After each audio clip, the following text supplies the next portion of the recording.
probably wondering why I have on this crown.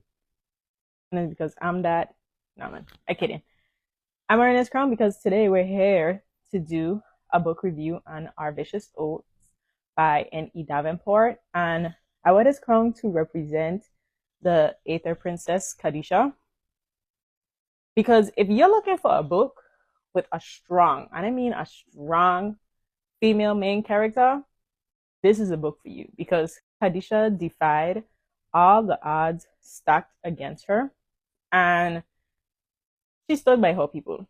Like, regardless of the situation that she was placed in, that was not her fault, but her people and fault, her father, she still was a badass. And with Malachi on her side, child, that's a badass couple there. And it's a dark romantasy. And when I tell you the enemies to lovers was enemies to lovering. Like the banter, the spice. Yeah, it definitely gave 4 chili peppers on a scale of 5 chili peppers. And I absolutely enjoyed this book because it wasn't the standard dragons and warlocks and stuff like that. It was a different type of magic. It was a different kind of mystical creatures. I'm not even gonna try to pronounce the name of the creature. I'm gonna just call it a Kodo. Kodo. But yeah, overall I absolutely enjoyed the book, the plot, the storyline, the character development. It was just like hitting. Did I mention the spice? So when I wear this crown, I channel my inner Aether princess because I want to be as strong as she. Fuck it. So if you have Our Vicious Oaths on your TBR, it just move it up for when it releases in October. Don't say I didn't tell you, no. I remember books don't expire. So buy the book, you can read it anyways. Check out you. So I just finished reading Broken Clocks by Danielle Allen. I'll insert the picture here. And when I first initially posted that I needed a really good cry, and everybody talked about how tearful and sobbing this book made them, I was like, yeah, this could be the book. I didn't cry. Am I broken? Is something wrong? And now listen, that story was beautiful. Oh my god, it was beautiful. The ending reminded me of Afterborn by Zane, if I ever read that book. It was a beautiful story. It is sad. It is sad. I may not have cried. Somebody else might cry, as the other people told me that they cried. Am I broken? Should I schedule an appointment with my therapist? Oh, let's not zoom in on the eyebrows. I look like a wildebeest. Like, what is going on? That was a beautiful book, though. Wow. I don't know. I'm contemplating my life right now. I'm just thinking about things if you haven't realized. But damn, that was a good story. That was actually really good. That's definitely a 5-star read. But am I broken? Why didn't I cry? Did you cry when you read the book? What were your thoughts when you read Broken Clocks? That was actually really beautiful. And it's a quick read too. But damn. It's a lot. Just bear with it. But damn. Damn. I have a book review. I have a book review. I have a book review. Hello. So we're back with another book review. Shout out to Black Odyssey Media for the e-arc of You Could Do Damage Too by Casey Mills. So happy release day to the Casey Mills.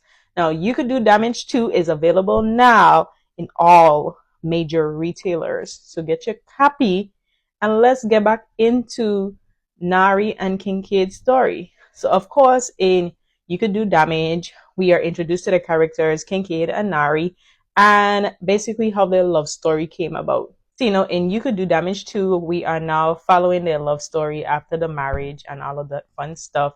In this second part, we get to see their love story develop more. We get to see how they navigate the differences between the two of them, because they came from two different sides of the coins.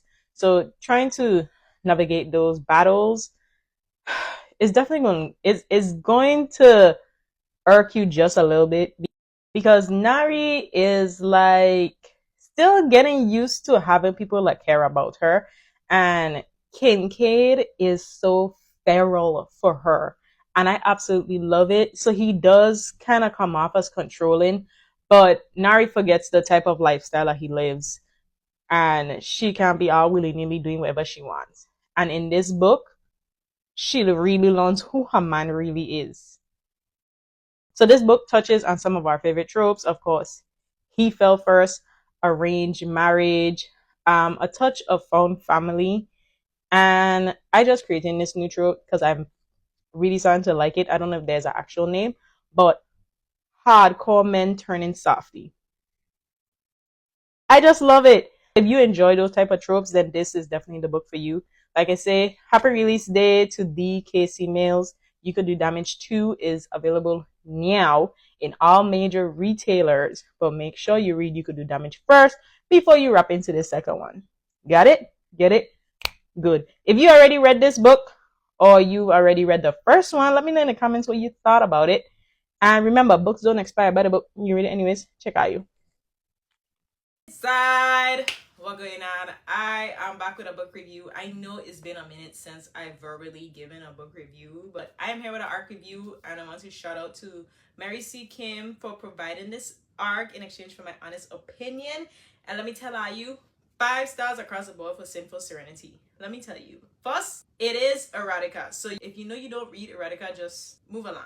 It's okay.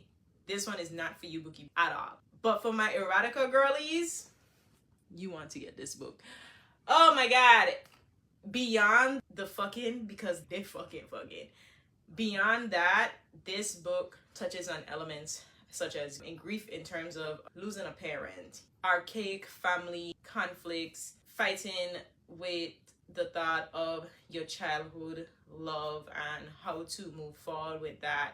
But not only that, but suppressing feelings. I was trying to be the strong one. I was trying to make the right decisions, but leaning into someone that is worth leaning into beyond what they are perceived as. I don't know if that makes sense, but this book touches rivals to lovers, mafia romance, false proximity, arranged marriage. It's not even touch her and die. It's breathe her same air and die. That's a good man, Savannah. Conflict is the MMC in this story, and Serenity is the FMC. And watching these two relationship grow from flashbacks of their childhood to the beginning of their arranged marriage to the end, it shouldn't have me smiling because Conflict was so fucking mean. Oh my god, he was so mean to Serenity, but that was because of him suppressing his feelings for her. But I shouldn't have been smiling at that. But I think I was smiling because it's just like when you know a character is actually deeply in love with the other character and you just like, this is gonna be good. Because you fighting your feelings for her, but knowing in the end, are you gonna be together? I'm gonna eat that book up every single time. I don't know how else to put it, but this book was so good. And again, they were fucking, but there was more to it. Navigating grief is never an easy thing, and each of these main characters had their own grief to navigate within their families. Because of how the family system is created in this book, you're going to understand why their relationship is the way that it is. You're going to understand how they have to navigate each other's feelings, and watching them bloom into the couple that they are at the end was just so fulfilling to me because it's like, yes! I don't know. Love prevails. Love always wins is what they say, right? So happy release day to Mary C. Kim. I absolutely enjoyed this book. Breathe her air again and you die. Her air. Oh my god. If you are looking for a new erotica to read, Sinful Serenity is out now on KU. Grab the book, read it. Don't forget to review it, recommend it to your friend, and tell them to recommend it to their friend and their friend. Remember, books don't expire. Buy the book. You can read it anyways. Check out you. Inside. What's going on? Welcome back. I have an art review for you. Today we're going to talk about Silent Surrender by Netra Antoinette, and I would like to thank Black Odyssey Media for providing me this copy in exchange for my honest review. This book released today, So this is your sign. You need to head to your local bookstore, grab your copy if you didn't pre-order, because this is a book you need to read. This is a romantic suspense, a romantic thriller. And if you've read Netra's work before, you know that this is a new genre for her. And I'm here to say that she did this genre very well. And I love to see when authors come out of their comfort zone of their preferred genre and write in a different genre and do it so well. And that's what she did when it came to Silent Surrender. Silent Surrender follows these three sisters, Rain, Stormy, and Sky, on their little crazy sister killing spree thingamabob, and Stormy's journey with Niles. That's really all I want to say about it, because I don't want to delve into too much into what happened in the book, because I want you to read it. But let me say this. Within the first 4 chapters, I was putting my detective hat on and I was trying to predict the way the story was about to unfold. I will say it took a turn I didn't expect. And at the end, I did that thing again, knowing that it was the end. I was flipping for more. I was like, damn, there is a part 2 that comes out next year. But like I said, in the first 4 chapters, I already had my detective hat on. I was already trying to make conclusions. I was trying to put clues together, because you couldn't tell me I wasn't gonna be a detective at this point when I started this book. And I was really locked in because I felt like it was my turn to solve this mystery of when Stormy and Niles was going to piece everything together in their whole relationship timeline. But the plot twist was twisting. That's all I gotta say. I wasn't expecting the turn of events, and I love when books do that, and this book did that, because I was definitely thinking A, and this book said, don't worry about it, it's not even B, it's gonna be C. Love that. Overall, I enjoyed this. And to share not 1 but 2 quotes from the book that I highlighted.